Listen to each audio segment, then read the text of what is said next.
안녕하세요. 최근 술은 입에도 대지 않는 40대 여자입니다. 제가 술을 멀리하게 된 데는 몇 가지 이유가 있었는데요. 그 두 가지 사건 모두 제 인생에 큰 상처를 남겨주었어요. 얼마 뒤엔 곧 설날이잖아요. 이 사연이 방송될 때가 설날 전일지 후일지 모르겠지만 제가 이 사연을 작성하고 있는 날은 아직 설 연휴 전이랍니다. 그렇게 설날을 코앞에 두고 있으니 제가 술을 끊게 된 이유 중 하나였던 인간을 떠올리지 않을 수가 없었어요. 그래서 제 사연을 얘기해 보려고 하니 한번 잘 들어주시겠어요? 저희 아빠는 지금 저희가 살고 있는 지방에서 작은 사업을 운영하고 계십니다. 사업이라곤 해도 워낙 작은 사업이라 연에 막 몇 억씩 벌고 하진 않지만 그래도 저희 집은 중산층 정도는 됐었어요. 그런 아빠는 젊은 시절엔 아마추어 복싱 선수로 잠시 활동하셨다고 해요. 그래서인지 아빤 눈매도 굉장히 부리부리하고 나이가 드셨어도 건장한 체격을 유지하고 계시죠. 저와 남동생이 좀 어릴 때까지만 해도 아빤 욱하는 성질이 좀 있으셨는데요. 그래도 나이가 드시며 나중엔 욱하는 성질을 꾹 참고 많이 온화해지시더라고요. 그렇게 부모님 아래서 성장을 한 전 나이 36에 1년간 연애한 남편과 결혼하게 됐습니다. 동생은 저보다 2년 먼저 결혼한 후 직장 생활을 하던 서울에서 쭉 터를 잡게 됐지만 저는 직장도 고향에 있었기에 살던 지역에 신혼집을 구하게 됐죠. 그때 아빤 저와 남편을 불러 집 얻는 데 도움을 주겠다고 하시더군요. 네 동생 결혼할 때 보태준 만큼 너한테도 똑같이 해주려고 하는 게다. 서울 집값이 워낙 비싸니 네 동생에겐 돈을 일부만 보태주는 모양새가 됐지만 여긴 그 정도면 괜찮은 아파트 구해서 빚 없이 들어갈 수 있을 거다. 그런 아빠의 말씀에 저와 남편은 감사하게 도움을 받았습니다. 저는 아빠가 주신 돈에 제가 모은 돈을 보태 꽤 괜찮은 아파트에 신혼집을 마련할 수 있었어요. 남편은 그 집에 맞춰 혼수를 해왔죠. 시댁은 썩 잘 사는 편이 아니었기에 남편은 더더욱 아빠에게 감사해야 하더라고요. 남편은 원래 친정에 첫 인사드리기 전엔 아빠에 대해 지레 겁을 먹었는데요. 그건 제가 지나가는 말로 아빠가 원래 좀 무서운 분이었다고 말했기 때문이었어요. 전 아마추어 복싱 선수셨다는 말도 함께요. 하지만 아빠를 실제로 보니 하나도 안 무섭고 오히려 너무 인자하셨다며 그제 안심하더라고요. 내가 말했잖아. 어릴 때만 그러셨지 지금은 완전 다른 사람처럼 변하셨다고. 당신이 천인공노할 죄라도 저지르지 않는 이상 우리 아빠 무서운 모습 볼 일은 없을 거야. 그렇게 결혼한 저희 부부는 처음엔 행복하게 잘 살아갔습니다. 바로 옆 지방이던 시댁은 신혼집에서 차로 1시간 정도 걸리는 곳에 있었는데 그때만 해도 시댁 식구들도 모두 평범했어요. 시부모님은 적당히 좋지도 나쁘지도 않은 분들이었고 아직 미혼이라 두 분과 함께 살고 있던 시동생도 서울에서 자취를 하던 막내 시누이도 좀 철없고 얄미운 구석이 있긴 했지만 그럭저럭 저와 잘 지냈었죠. 딱 하나 남편과 가끔 다투는 일이 있었다면 그건 남편의 술 문제였어요. 또 술 마시고 들어온다고? 원래 안 그러던 사람이 왜 이렇게 술을 마시고 다녀? 제발 술 좀 줄여. 연애 시절만 해도 술을 많이 마시는 것 같지 않더니 결혼 후 언젠가부터 남편은 술을 그렇게 자주 마시고 다녔거든요. 남편은 저와 결혼하며 이직을 했는데 그 회사가 유독 회식이 많았습니다. 남편은 처음엔 회식 때문에 좀 피곤해하는 것 같더니 결국 뒤늦은 나이에 음주 문화에 빠져버린 거예요.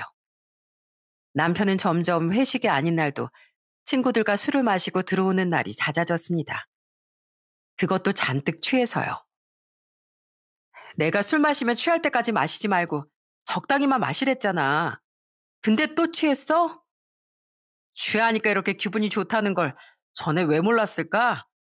그렇게 많이 안 마셨어 나. 두 발로 집에 잘 들어올 정도로만 마셨어. 잘 들어오긴. 지금 걸음이 완전히 갈짓자구만. 아휴, 얼른 씻고 잠이나 자. 그래도 그때까지만 해도 평소엔 남편과 사이가 좋았습니다. 그래서 결혼 1년 뒤엔 임신도 했던 거죠. 그런데 제 배가 점점 불러오면서부터 남편은 이젠 술버릇까지 심해지기 시작하더라고요. 우선 남편은 술에 취하면 자꾸 사람들을 집으로 데려왔어요. 당신 친구들을 데리고 지금 온다고? 절대로 안 돼. 지금 시간이 몇 시야? 당신 친구들은 집에도 안 간대? 오늘 만난 애들은 다 미혼인 애들밖에 없단 말이야. 여보, 나 오랜만에 동창회 한 건데 한 번만 이해해주라. 어? 봐주는 것도 한두 번이지. 어떻게 매번 그 진상을 받아준답니까? 전 나중엔 절대 안 된다고 반대했지만 남편은 막무가내로 사람들을 데려와 사람 잠도 못 자게 만들더라고요. 또 가끔은 시동생이나 서울에서 내려온 시누이와 만나서도 술을 마시던 남편은 시동생과 시누이까지 갑자기 데리고 들이닥칠 때도 있었어요. 여보, 나 오늘 동생들 만났거든. 그래서 2차까지 얼큰하게 술 좀 마셨어.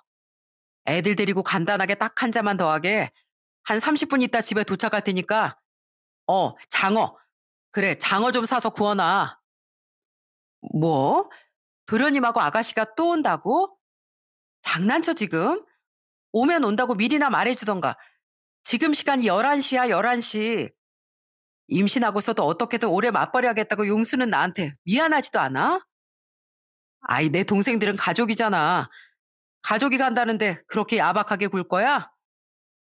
가족이고 나발이고 도련님이랑 아가씨가 날 진짜 가족이라고 생각해줬으면 이렇게 예의 없이 온다고 하지 말아야지. 당신이 제일 큰 문제야, 문제. 장어 같은 소리 하고 있네. 이 시간에 장어를 어디서 사와?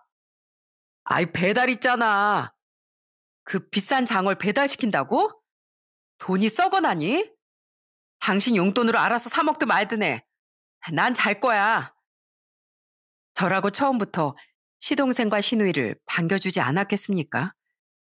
처음엔 저도 남편에겐 화가 났을지언정 시동생과 시누이에겐 티내지 않고 잘해주려 했어요.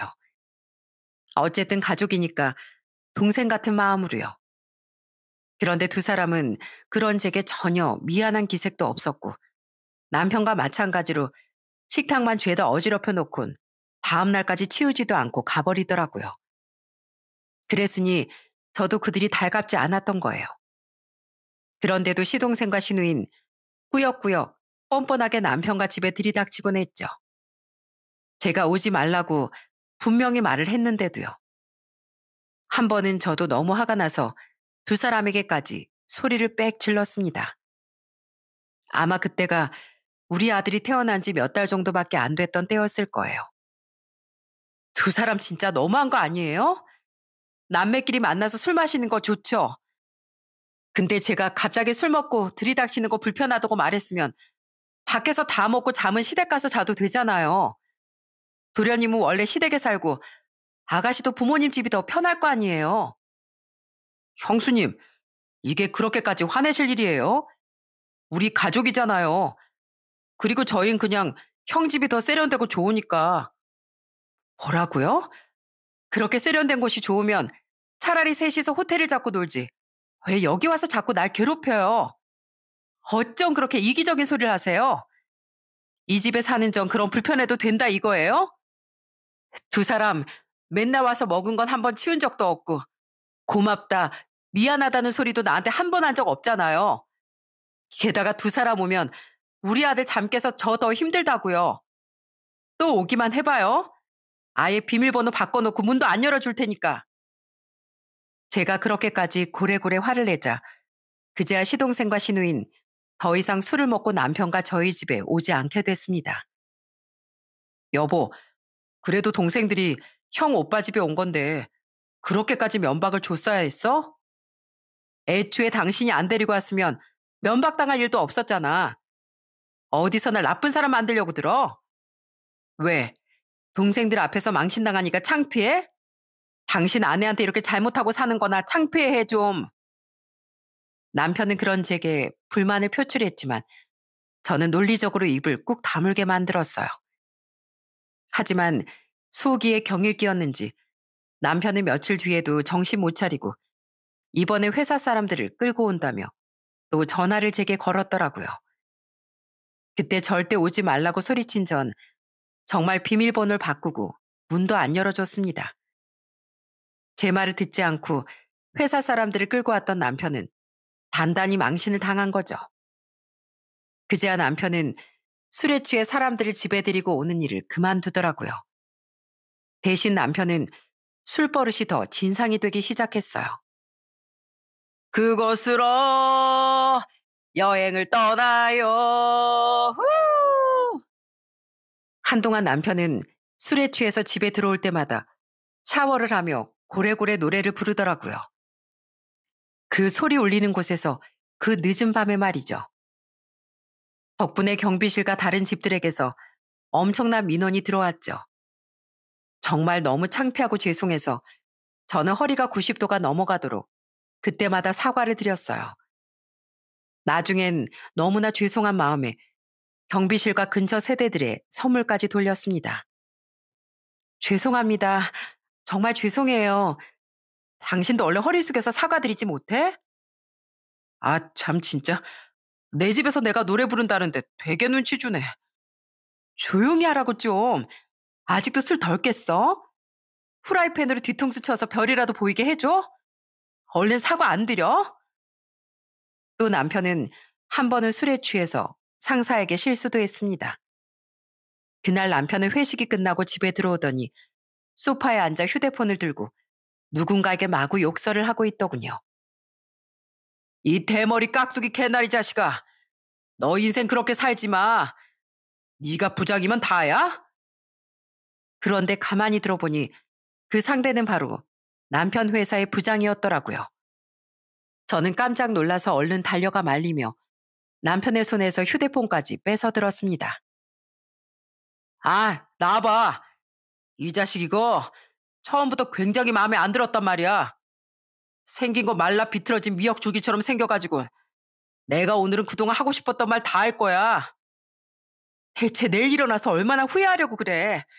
제발 그만해. 여보세요? 안녕하세요, 부장님.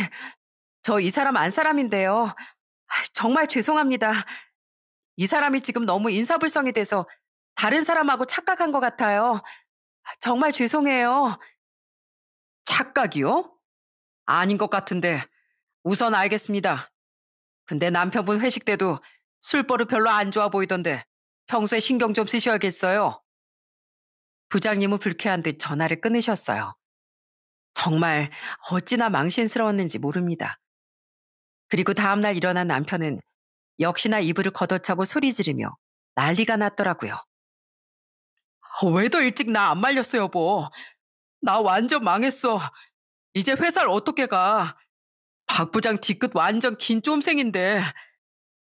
그러게 그런 쫌생이 누가 먼저 건들래? 어제 당신 하는 말 들어보면 쫌생이가 아니라 부처라도 당연히 열받았을 거야. 그놈의 술에 결국 잡아먹혀 술을 끊을래? 제발 술 좀 작작 마셔. 나중에 애가 당신 뭘 보고 배우겠어? 그런 남편이 너무 한심해 전 화를 내며 잔소리를 했습니다. 결국 출근을 하긴 했지만 남편은 한동안 야근과 다크서클을 달고 살았어요. 또 이후 승진에서도 2번이나 누락됐죠. 저는 그런 남편이 하나도 불쌍하지 않았어요. 다 자업자득이었으니까요. 이뿐 아니라 남편은 술에 취해 집도 못 찾아오다 경찰차를 타고 집에 오기도 하고 어느 날엔 거실 한복판에 실례까지 했습니다. 거실이 화장실인 줄 알고 소변을 보던 남편을 보고 정말 기겁을 했었네요. 당장 달려가 남편의 등을 찰싹찰싹 치면서요. 개니? 개야? 요즘엔 집에서 기르는 반려견들도 화장실은 다 가린다는데 당신 진짜 개만도 못하게 이럴 거야? 이럴 거면 술 처먹고 아예 집에 들어오지도 마.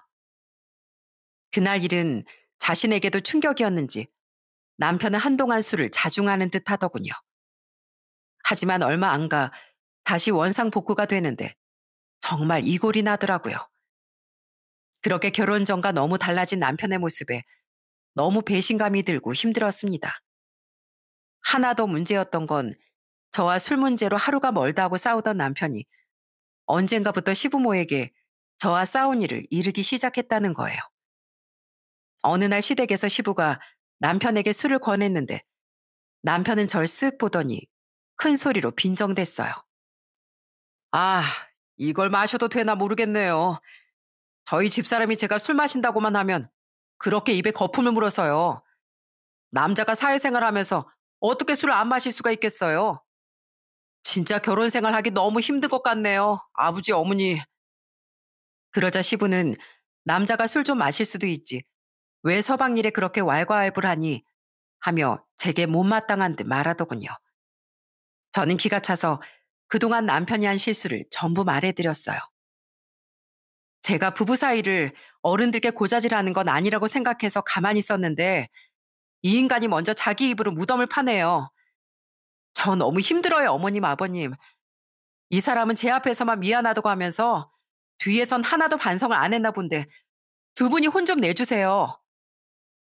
저는 모든 사실을 들은 뒤 시부모가 제 편을 들어줄 줄 알았습니다. 그래도 그때까진 상식적인 분들이라고 생각했으니까요. 하지만 결과는 충격이었죠. 시부는 여전히 남자가 술버릇 좀 안 좋을 수도 있지. 너도 참 유난이라고 말하더군요. 그리고 옆에 있던 시모는 한술 더 떠서 웃으며 이러는 거예요. 예, 남자한테 너무 뭐라고 하면 남자 기 죽어서 못 살아. 넌 집도 네가 해왔으니 애가 더 기를 못 펴고 살지 않겠어? 네? 술버릇이랑 기 사는 거랑 무슨 상관이에요? 너무 뭐라고만 하지 말고 잘 달래서 잘 살아보란 뜻이야. 남잔 기가 꺾이면 남편 구실 하기도 힘들어. 솔직히 네 기가 성민이에 비해 좀 센 것도 맞잖니? 아내가 됐으면 현명하게 남편을 잘 다룰 줄도 알아야지. 남잔 여자하기 나름이다 너. 어이가 없었습니다. 살살 웃으며 결국 한다는 말이 제가 현명하지 못해서 남편을 잘 다루지 못한다는 거였으니까요. 시몬 거기다 한마디를 더 덧붙였어요. 그리고 너 우리 둘째랑 막내가 술 먹고 그 집 가는 것도 그렇게 싫어했다며?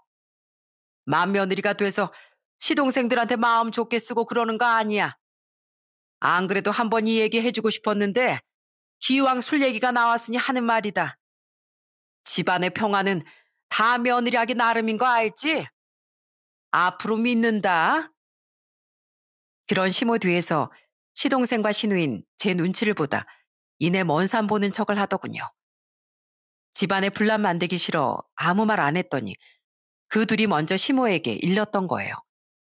시모는 그 와중에도 자기 자식들 편만 든 거고요. 이제 보니 삼남매가 다 잃는 보가 따로 없었고 시부모도 자기 자식들 감싸기만 바쁜 사람들이었던 겁니다. 저는 기가 차서 말했어요.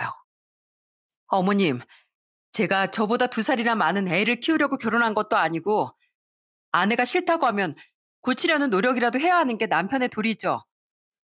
남녀 바꿔도 마찬가지고요. 그리고 술 먹고 밤에 남의 집에 찾아가는 건 아무리 가족끼리라도 지양해야 하는 일이라고 생각해요. 이건 제가 마음이 좁은 게 아니라 아가씨랑 도련님이 무리하다고 생각했으니까 제가 화를 냈던 거예요. 그런 제 말에 시모도 시부도 애가 참 드세다며 혀를 끌끌 차곤 입을 닫아버렸습니다. 저는 집으로 돌아와 남편에게도 크게 화를 냈어요. 왜 우리 사이 일을 당신 부모님께 일러? 당신 가족이 당신 편 들어주니까 의기양양해? 이거 진짜 유치하고 어리석은 짓이야. 결혼했으면 우리 사이 일은 우리가 알아서 해야지. 자꾸 당신하고 싸우게 되니까 어른들이 정리 좀 해주시면 좋을 것 같아서 말한 거지. 게다가 우리 부모님은 당신도 문제가 있다고 하는데 당신은 들을 생각도 안 했잖아. 밖에 나가서 사람들한테 다 물어봐. 당신하고 당신 가족이 잘못된 건지 내가 잘못된 건지 또 그런 식으로 어머님 아버님께 우리 불화 얘기하기만 해. 하지만 그 이후로도 남편은 저와 다투면 한 번씩 자꾸 시부모에게 일렀습니다. 그럼 또 시부모는 남편 편만 들었죠. 특히 시모는 말은 웃으며 부드럽게 했는데 말투만 부드러우면 뭐 하겠습니까? 내용은 결국 네가 현명하지 못해서 그런 거다 하는 팔은 안으로 굽는 소리였는데요. 저는 점점 그런 남편에게도 시댁 식구들에게도 정이 떨어져 갔어요. 그런데 그런 남편과 시댁에 대한 스트레스를 잠시 잊게 하는 큰 사건이 생기더군요. 재규나, 재규나, 불쌍한 우리 아들 얼마나 아팠을까. 제 남동생은 제가 결혼한 지 3년 뒤 교통사고로 세상을 떠났습니다. 출장을 갔다 서울로 돌아오는 길에 고속도로에서 음주운전 차량과 사고가 난 거예요. 얼마나 정신이 나갔으면 고속도로에서 술을 마시고 운전을 한답니까? 분통 터지게도 제 동생을 그렇게 만든 그놈은 중상을 입었지만 살긴 살았더라고요. 너무 갑작스런 동생의 마지막에 저와 친정 식구들은 모두 패닉이었습니다. 어떻게 이렇게 허무하게 우리 곁을 떠날 수가 있는지 가슴이 찢어질 따름이었죠. 동생이 관과 함께 화장될 때 옳게는 어린 조카를 안고 무너지듯 주저앉아 통곡을 했어요. 부모님은 한동안 시금까지 전폐하셨고 전 그런 부모님을 챙기느라 한동안 정신이 없었죠. 심지어 부모님은 자신의 친정으로 들어간 올케에게 조카를 잘 부탁하며 인연까지 정리하셨습니다. 올케의 새 인생을 위해서요. 올케 또한 저희 가족을 보면 제 동생이 생각날 것 같아 두렵다며 우리에게 울며 작별을 고했죠. 그렇게 부모님과 전 정말 너무도 힘든 나날을 보냈어요. 그래도 다행히 부모님은 조금씩 기운을 차리셨습니다. 우리가 이러고 있으면 하늘에서 재균이가 더 힘들어할 게 아니니 밥이 안 들어가도 꾸역꾸역 삼키고 살아야지. 우리 재균이를 위해서라도 그래야지. 하고 말씀하시면서요. 하지만 동생을 떠나보낸 뒤부터 저와 친정 부모님은 술을 조절하지 못하고 술버릇까지 심한 사람은 질색을 하게 됐죠. 그랬으니 제가 남편이 곱게 보일 리가 있었겠습니까? 그런데 이런 음주자로 인해 자식을 잃은 친정 부모님 앞에서까지 남편이 술주정을 부린 겁니다. 그전에 남편은 그래도 술에 취해 저희 부모님 앞에서 헛소리는 좀 했을지언정 큰 실수를 한 적은 없었어요. 그런데 하필 동생이 세상을 떠난 후 처음 돌아온 명절인 추석날 남편은 그런 만행을 저지른 겁니다. 뭐야, 자네 언제 술 이렇게 많이 마셨어? 그동안 부모님은 남편의 술버릇과 고자질로 인해 제가 힘들어했다는 건 대충 알고 계셨어요. 참다 못한 제가 현명한 해결 방법을 상의하려 두 분께 한번 고민 상담을 했었거든요. 그때만 해도 전 아이가 있으니 최대한 가정을 지키고 싶었으니까요. 그런데 하필 다들 술에 예민해 있던 시기에 딱 한 잔만 하겠다던 남편은 친정에 있던 담금주를 한 통 다 비웠더라고요. 제가 애를 방에다 재우고 나왔던 사이예요. 어찌나 빨리 마셨던지 아빠가 말리려고 하셨을 때 이미 술통은 빈통이 된 뒤였죠. 그리고 남편은 갑자기 흥이 난다며 아들 잃은 지 몇 달 되지도 않았던 친정 부모님 앞에서 신명나게 춤을 추기 시작했습니다. TV 리모컨까지 공중으로 던졌다 받았다는 묘기까지 부리면서요. 당신 그만 못해? 분위기 파악 좀 해. 내가 특히 친정에서 술 좀 조심하라고 그렇게 말했는데 왜 하필 오늘 이 난리야? 아이 그럼 기분이 좋은데 어떡해. 장인어른 장모님 두 분 우울하신 기분 이 사이가 재롱으로 좀 풀어드리겠습니다. 마음은 고맙지만 괜찮으니까 안 깨. 방에 들어가서 술 좀 깨. 화가 나신 것 같았지만 아빤 애써 참으며 좋게 말씀하시더군요. 저 또한 남편을 말리며 방으로 들여보내려고 했죠. 하지만 남편은 저와 부모님을 뿌리치고 들어가지 않더니 기어코 거실에 놓여있던 동생의 사진이 담긴 큰 액자를 리모컨으로 깨버리더라고요. 아, 처남 사진이 깨졌네. 아, 깨졌네? 그게 지금 할 말이야? 이 정신 나간 인간아. 우리 재균이 사진에 이게 무슨 짓이야? 내가 제발 그만 좀 하라고 했지? 기겁한 전 치밀어 오르는 분노를 주체하지 못해 남편의 뒤통수를 후려쳤습니다. 깨진 액자 속에서 웃고 있는 동생의 얼굴을 보니 마치 하늘로 간 동생이 다시 해를 당한 것처럼 느껴져 분노하고 눈물까지 터졌죠. 어쩜 그렇게 사람이 술만 마시면 정신을 못 차려? 지금 우리 가족이 어떤 심정인데 그런 우리 앞에서 술에 취한 걸로도 모자라 내 동생 사진까지 깨? 진짜 이젠 당신이 지긋지긋하다. 재규나 아프지? 누나가 미안해. 윤정아, 울지 말거라. 엄만 동생에게 미안한 마음에 펑펑 우는 저를 안고 달래주셨습니다. 아빤 그 상황을 물끄러미 지켜보다 남편에게 이를 꽉 깨물고 말씀하셨어요. 이서봐, 우리 윤정이가 손을 올린 건 잘못이지만 자네도 잘한 거 없네. 이만하면 됐으니 얼른 들어가서 자게. 하지만 장인어른 너무 아픈데요. 여기서 한마디만 더 했다간 나도 더는 참을 수 없을 것 같으니 그만 들어가. 하지만 남편이 분위기 파악 못하고 대꾸하려 들자 아빤 참다 참다 결국 언성을 살짝 높이셨습니다. 그제야 남편은 위축된 모습으로 방에 들어가더라고요. 다음날 남편은 저와 부모님께 싹싹 빌긴 빌었어요. 아빤 그런 남편에게 무거운 표정으로나마 최대한 점잖게 말씀하셨죠. 앞으로 우리 집에 있는 당금주든 양주든 전부 버려버릴 테니 내 눈앞에서 술은 입에 댈 생각도 하지 말게. 그리고 앞으로 우리 윤정이 앞에서도 술 조심하고 이렇게 계속 추태를 부리면 어떤 여자가 자네와 계속 살 수 있겠나? 내 장인어른. 남편은 풀이 죽은 표정으로 알겠다고 대답했지만 전 이미 그런 남편에 대한 정이 정말 빠르게 식어가고 있었어요. 그 와중에 이번엔 자기도 잘못한 걸 알긴 아는지 남편은 이번엔 시댁에 차마 동생 사진 액자를 깬 일을 이르지 못하더라고요. 이후 남편은 한동안 제 눈치를 보며 자중하는 모습을 보였어요. 하지만 그럼 그렇지 남편은 얼마 안 가 또 술에 취해 들어오고 실수하는 일이 잦아졌죠. 그런 남편에게 질려버린 전 이젠 화도 내기 싫을 지경이라 남편이 술에 취해 들어오면 아예 무시하고 살았습니다. 정말 남편이 사람으로도 안 보였던 거예요. 그렇게 이게 부부가 만나 쉽게 살던 와중 다음 명절인 설날 연휴가 찾아왔어요. 엄마가 아프시다고요? 그래, 열이 잘 안 떨어지고 영 힘도 없더라.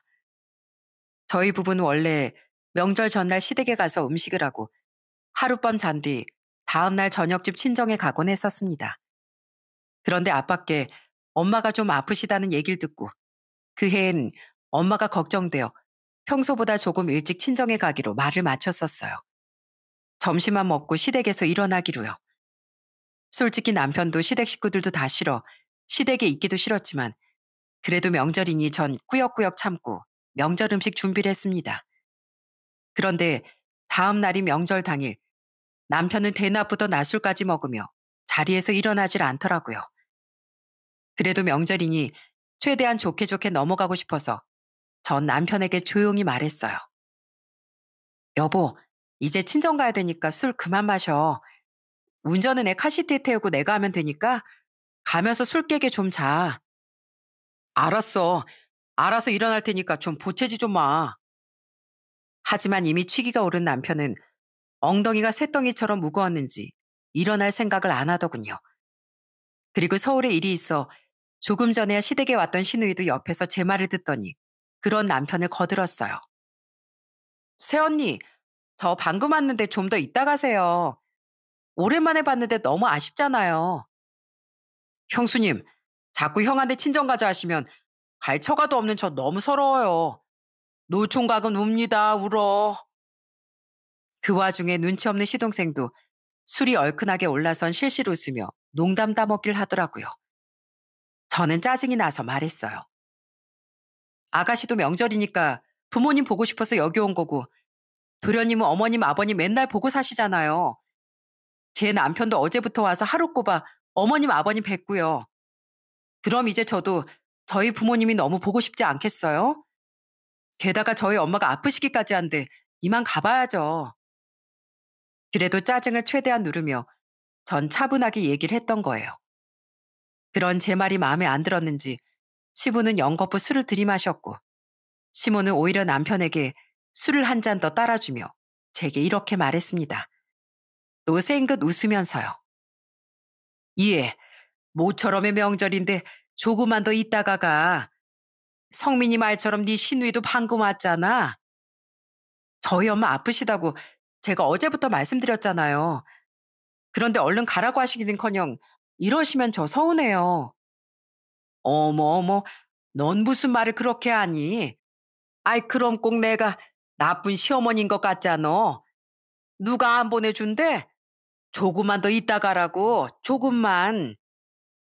그놈의 조금만이 대체 언제냐고 소리를 빽 질러버릴까 싶다가도 다른 날도 아닌 민족 대명절인 설날 당일이니 제가 조금만 더 참기로 했습니다.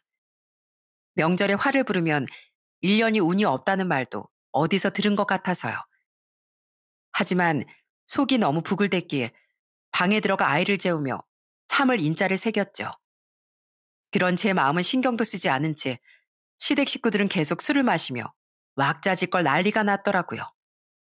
그러다 3시가 지나자 전 이러다 진짜 못 일어나겠다 싶어 남편을 방으로 불러 말했어요. 여보, 더 늦기 전에 친정 가자. 일찍 간다고 다 말해놨는데 부모님 기다리고 계실 거야. 술도 지금 너무 많이 마셨고.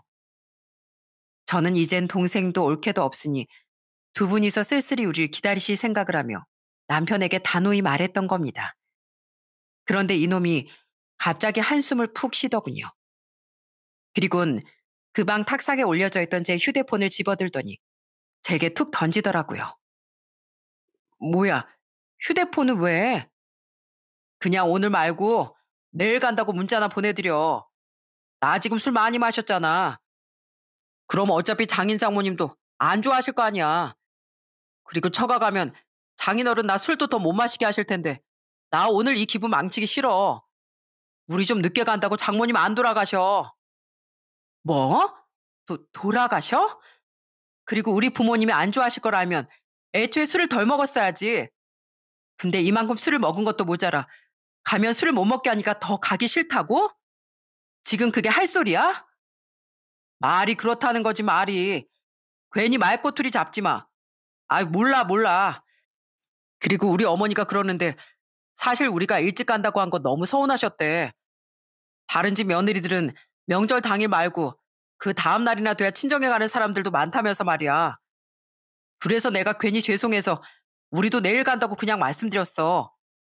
그러니까 어머니도 아버지도 엄청 좋아하시더라. 어차피 장모님 약 드시고 많이 괜찮아지셨다며. 누구 마음대로 내일 가?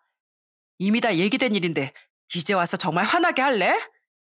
좋은 말 할 때 간다고 말씀드리고 자리에서 일어나. 당신 가족도 그래.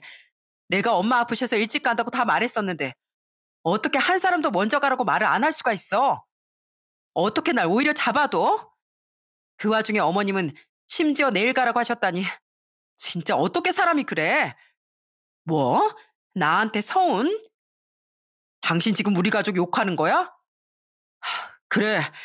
어쨌든 내가 오늘 좀 일찍 가자고 하고 지금 말 바꾼 거니까 오늘은 내가 특별히 봐줄게. 당신이 우리 가족 욕한 거 특별히 안 일러줄 테니까 그냥 잠자코 있어. 당신 부모님한테 안 일러준다고? 일러. 누가 겁난데? 당신도 어머님 아버님도 꼭 나보다 자기들이 항상 우인 사람들처럼 말하더라. 며느리가 뭐 화인이야? 죄인이야? 아이 또 그 말꼬리 잡는다. 괜히 술맛 떨어지게 하지 말고 얼른 장인어른한테 문자나 보내.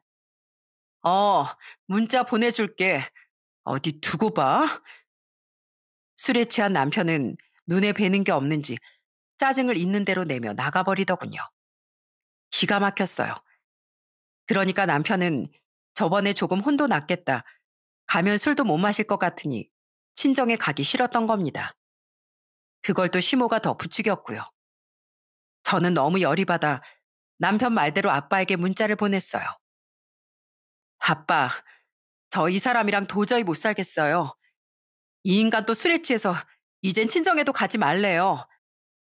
제가 이제 그만 친정 가겠다고 또 자기 부모한테 이른다고 비아냥대고 이 집 식구들도 이 인간이랑 다 한통속이에요. 그래도 애랑 둘이서 무조건 갈 테니까 조금만 기다리세요.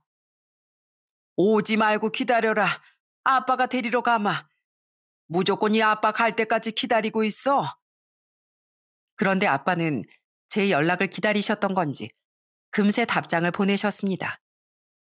문자만 봐도 화가 나서 절 데리러 오신다고까지 한 것 같더라고요. 그리곤 시댁 주소를 보내놓으라시기에 저는 우선 주소도 보내놨어요. 아빠를 여기까지 오시게 하는 게 죄송하기도 했지만 한편으론 너만 잃을 부모 있냐, 나도 잃을 부모님 있다는 오기도 생겼던 거죠. 하지만 아무리 생각해도 아빠를 여기까지 오시게 하는 건 너무 죄송한 것 같아 전 고민 끝에 아빠에게 전화를 걸었습니다. 벌써 출발하셨나? 안 받으시네? 하지만 전화를 받지 않으시기에 아픈 엄마에게 전화해보기도 좀 그래서 전 결국 아빠를 기다리게 됐어요. 분노를 꾸역꾸역 참으면서요. 그리고 거의 2시간이 지난 뒤 시댁의 초인종이 울렸습니다. 저는 드디어 아빠가 오셨다 싶어 아이가 잠든 걸 확인한 후 거실로 나갔어요. 남편은 누구지 하며 인터폰으로 향했고 저는 그런 남편을 향해 우리 아빠인데? 하며 현관문을 열어드렸죠. 자, 장인어른이 오셨다고? 여길 왜? 나 데리러 오신 거야. 당신만 잃을 부모님 있어? 나도 있어. 나도 아빠한테 당신이랑 시댁 식구들이 친정 못 가게 한다고 일렀어. 진짜 애도 아니고 그런 걸 일렀다고? 그럼 당신은 애라서 매번 당신 부모님한테 쪼르르 가서 일렀냐? 아빠! 저는 당황한 남편을 노려보며 시댁으로 들어선 아빠를 불렀습니다. 아빠가 등장하자 시댁 식구들은 모두 당황하며 엉거주춤하게 일어나더군요. 아빠는 화가 난 표정으로 남편에게 사자후를 내지르셨어요. 자네 가족들은 여기 한 사람도 빠짐없이 모여있는데 왜 우리 딸은 부모도 못 보러 오게 하나? 그리고 자네, 오늘도 술을 또 어지간히 처먹었구만. 저번에 내가 분명 술 조심하라고 하지 않았어? 그게요, 장인어른. 제 막내 동생도 도착한 지 얼마 안 됐고 오랜만에 가족끼리 만나는 자리다 보니까 아쉬워서. 자네만 자기 가족 챙겨도 되고 우리 딸은 아픈 엄마도 보러 가면 안 된다는 거야? 자네 우리 딸이 그만 가자고 보챘다고 그걸 또 잃으려고 했다며? 자네만 부모 있나? 우리 딸도 부모 있네. 그래서 내가 직접 왔어. 아빠는 딸의 일에 크게 화가 나 오래전 봉인해 두셨던 맹수 같은 성정을 꺼내신 겁니다. 조금 언성을 높이신 모습을 보기만 했지 이런 아빠의 모습은 처음 본 남편은 어쩔 줄 모르고 쩔쩔맸어요. 그리고 자신의 아들이 꼬리를 내리자 시모가 끼어들며 언성을 높이더군요. 이 보세요, 사돈어른. 아무리 화가 났다고 해도 사돈 집에 쳐들어오기까지 하는 건 너무 무례한 거 아닙니까? 그리고 우리가 뻔히 보고 있는데 어떻게 우리 아들한테 이렇게 면박을 주십니까? 맞습니다, 사돈. 이건 경우가 아니지요. 그런 시모의 모습에 용기를 얻었는지 슬쩍 뒤로 빠져있던 시부도 한마디 거들었어요. 아빤 그런 시부모에게 코웃음을 치며 무섭게 말씀하셨죠. 경우? 경우? 당신들이 지금 나한테 경우를 말했습니까? 그런 사람들이 엄마가 아프다고 좀 일찍 가겠다는 애를 친정에도 못 가게 막고 자기들끼리 술 마시면서 하하호호 웃고 있어요. 그동안 이 서방이 툭하면 당신들한테 우리 딸이랑 싸운 거 이르는 거 나 다 알고 있었수다. 당신들이 괜히 우리 딸만 나무란다는 것도요. 그래도 결혼한 딸 인생을 너무 왈가왈부하는 건 아닌 것 같아 우선 내가 참았는데 이제 못 참겠네요. 우리 애가 저놈이랑 더는 못 살겠다는데 내가 더 참을 이유가 뭐가 있겠어요? 예? 못 산다고 했다고요? 그럼 허구한 날 술 처먹고 사고치고 아나무인 되는 데다가 저 나이까지 부모한테 이르기만 좋아하는 추잡스러운 놈이라 내 딸이 더 살고 싶겠습니까? 그쪽들도 아들이 저 모양 저 꼴이면 혼을 낼 생각을 해야지. 오히려 내 딸한테 뭐라고 해요? 게다가 이제 명절에 친정까지 못 가게 해. 이 망할 놈의 짓구석 감히 내 딸을 우습게 봐. 아빠 말씀하다 보니 열이 받으셨는지 나중엔 반말로 마구 화를 내셨습니다. 그리고는 앞에 있던 빈 소주병을 들어 거실에 있던 시댁 가족 사진 액자를 와장창 깨버리시더군요. 시모는 외마디 비명을 질렀어요. 아! 이게 뭐 하는 짓이에요? 경찰에 신고당하고 싶어요? 신고 같은 소리 하고 있네. 댁들 아들이 우리 집에서 술 취해가지고 세상 떠난 우리 아들 사진 액자 깨부숴 먹은 건 알고 계슈? 우리 성민이가요? 그럼 누구겠소? 이건 그 액자값 대신이라고 생각하시오. 내 딸 무시한 당신들 자체가 아니라 사진만 깨부순 걸 다행이라고 생각하라고. 그리고 앞으로 우리 딸 얼굴은 볼 생각도 하지 말고 그렇게 소중한 아들 평생 품에 끼고 사시오. 윤정아, 애 데리고 나와. 어여 집에 가자. 이딴 집구석이랑 더 이상 상종도 하지 말고. 아빤 남편이 동생 사진이 담긴 액자를 깼던 걸 기억해뒀다가 열이 받은 김에 시댁에 그렇게 복수를 하셨던 겁니다. 전 아빠 말씀에 얼른 아이를 데리고 다시 나왔어요. 아이는 시끄러워 놀랐는지 이미 깨서 울고 있었죠. 그 와중에 아빠에게 무서웠는지 더 이상 아무 말도 못하던 남편은 괜히 저에게 되도 않는 으름장을 놓으려 들더군요. 당신 이대로 나가면 진짜 끝이야? 우리의 아빠 없는 애 만들고 싶어? 당신처럼 추잡스러운 주정뱅이 아빤 우리한테 없는 이만 못해. 그리고 사돈 사이가 이렇게 와장창 깨졌는데 우리 사이가 나만 하겠니? 난 이제 당신이라면 정말 지긋지긋해. 제발 이제 당신하고 그만 살고 싶어. 당신하고 결혼한 건 내 인생 최대의 실수야. 하지만 전 눈 하나 깜빡하지 않고 이혼 통보를 날렸습니다. 그러자 그게 또 마음에 안 들었는지 시모가 한 소리 하더라고요. 예, 넌 네 아빠 믿고 너무 건방진 거 아니니? 어디 감히 남편한테 그런 소리를 해? 보이는데요? 저 눈 안 나쁜데요? 어머님이야말로 저희 아빠 앞에서 또 저 야단치시려고요? 쓸데없이 죄도 없는 남의 집 딸한테 훈수들 시간에 저 엉망진창인 어머님 아들부터 사람 좀 안 드세요. 전부터 꼭 이렇게 말해드리고 싶었는데 아주 제 속이 시원하네요. 그런 시모에게 저는 속 시원히 소리를 빽 질러버렸습니다. 그리곤 초토화가 된 시댁을 뒤로 한 채 아이와 아빠와 함께 시댁을 나와버렸죠. 아빤 그 길로 친정이 아닌 저희 집으로 가서 저와 아들의 짐을 다 싸들고 나온 뒤에야 친정으로 향하셨어요. 그렇게 친정으로 가보니 다행히 엄만 그렇게 편찮진 않은 상태시더라고요. 전날 열이 많이 내리셨다면서요. 엄만 염려스러운 목소리로 말씀하셨어요. 기어코 그 승질을 못 누르고 초토화를 만들고 왔어요. 에휴, 그래도 잘했어요. 아무리 다 큰 자식 인생에 간섭하는 거 아니라지만 우리 자식은 우리가 지켜야죠. 그동안 고생 많았다, 윤정아. 기왕 이렇게 된 거 하루빨리 이혼하고 안정 찾고 살아. 한 번쯤 썩은 나무다리를 잘못 골라 건너다 인생이 곤란해졌다고 한들 지나고 보면 다 피가 되고 살이 되는 경험이 되는 게다. 그러니까 속상해할 필요 없어. 그런 엄마와 함께 아빠 또한 애 키우는 것이든 혼자 사는 것이든 전부 부모님이 도와줄 테니 앞으로 아무 걱정할 필요 없다며 절 위로해 주셨습니다. 그리고 그날 저녁 남편은 집에 갔는지 제게 전화해서 울먹거리더군요. 당신 애랑 당신 짐 다 빼갔더라? 진짜 나랑 그만 살려고 그래? 아니 처가 한번 늦게 가자고 했다고 당신도 장인어른도 너무한 거 아니야? 내가 너무해? 당신이 나한테 한 번만 잘못을 했어? 나 그동안 당신 몇 번이나 봐주고 용서해줬어. 그러다 오늘 일로 당신에 대한 내 인내심이 완전히 바닥났을 뿐이야.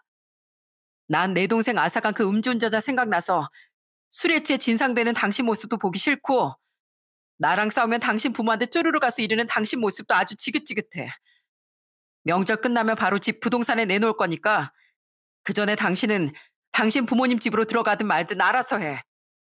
당신이 해온 혼수는 안 빼가면 다 중고로 팔아버릴 테니까 그것도 알아서 하고. 여보, 내가 잘못했어. 나 술도 끊고 두 번 다시 부모님한테 이러지도 않을게. 이번엔 진짜 약속할게. 그러니까 마음 좀 풀어줘. 어? 장인어른께도 용서빌러 가고 싶은데 차마 무서워서 못 가겠어. 그러니까 당신이 우선 장인어른께 말도 잘 좀 해주라. 근데 우리 부모님한테 당신이 사과는 한번 해줘야 돼. 우리 부모님 아까 일로 화 많이 나셨거든. 그 인간은 정신을 못 차리고 아직도 절 붙잡을 수 있을 줄 알았나 봅니다. 게다가 질질 짜며 제게 매달리는 와중에도 남편은 자기 부모에게 사과까지 하라고 하더라고요. 저는 어이가 없어서 이렇게 말하고 끊어버렸어요. 사과 같은 소리 하네. 난 당신도 당신 집안도 다 꼴도 보기 싫으니까 헛소리 말고 끊어. 명절 끝나면 이혼 서류 법원에 내려갈 준비나 해. 이후로도 남편은 제게 매달리려 했지만 전 전화고 문자고 전부 씹어버렸어요. 그러면서도 그놈은 아빠가 무서웠는지 친정으로는 찾아오지도 못하더라고요. 한 번은 제 직장 앞까지 찾아왔기에 저는 바로 휴대폰을 들며 말했어요. 우리 아빠 지금 근처에 계시다는데 당장 불러볼까?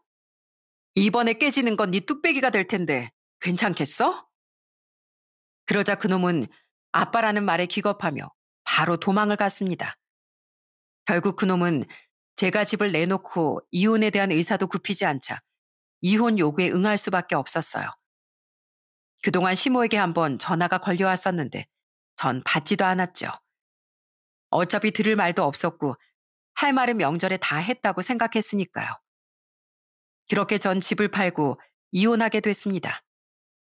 남편의 잦은 음주 사실을 근거로 들며 전 아이의 양육권도 사수하려고 노력했어요. 끝내 법원은 제 편을 들어줬기에 전 아이의 양육권도 가져오고 남편에게 다달이 양육비도 받아낼 수 있었죠. 그렇게 이혼한 지 1년쯤 지나 얼마 뒤면 곧 이혼 후 처음 맞이하는 설날입니다. 설날이 다가오니 그때 일이 생각나 전 이렇게 사연을 보내게 된 거예요. 건너 건너 지인에게 듣기로 전 남편은 지금 시댁에서 쭉 살고 있다고 하더군요. 시댁에서 전 남편의 회사까진 차로 편도 1시간 반쯤 걸린다고 알고 있었는데 꽤나 힘들게 통근하며 살게 된 거죠. 그리고 신우인 만나던 남자 혼전 임신을 하게 되어 작년 여름에 급히 결혼을 하게 됐다는데 자기 시댁의 시집살이에 결혼한 지 얼마나 됐다고 벌써 이혼 안에 만회하고 있다고 하네요. 저번 추석에도 신우인 시댁에 못 갔다고 하더라고요.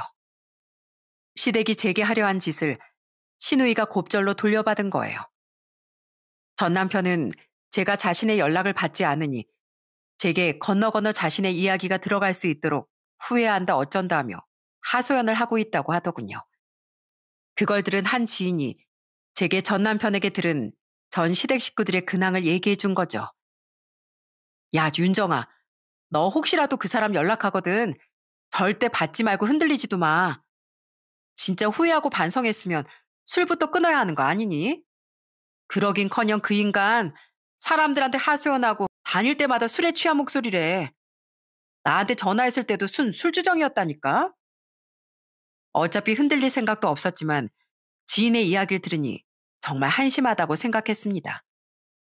그런 인간과 더 늦기 전에 헤어진 것이 정말 잘한 선택이라고도 생각했죠. 전 앞으론 그 인간과의 결혼 생활은 싹 다 잊고 지금 함께 살고 있는 친정 부모님을 잘 모시며 아이를 잘 키우는 일만 생각하며 살아가려고 해요.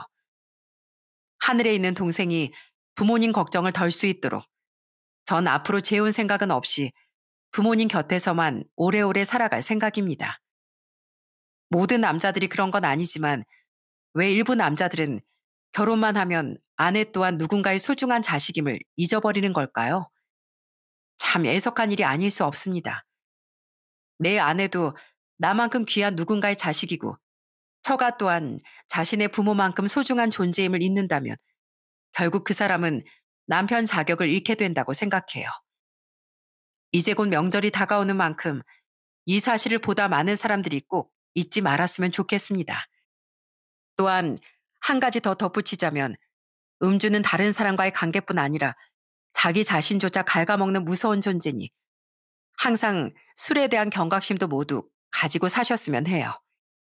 그럼 전 이만 여기서 사연을 마쳐볼게요. 끝까지 들어주셔서 감사드립니다.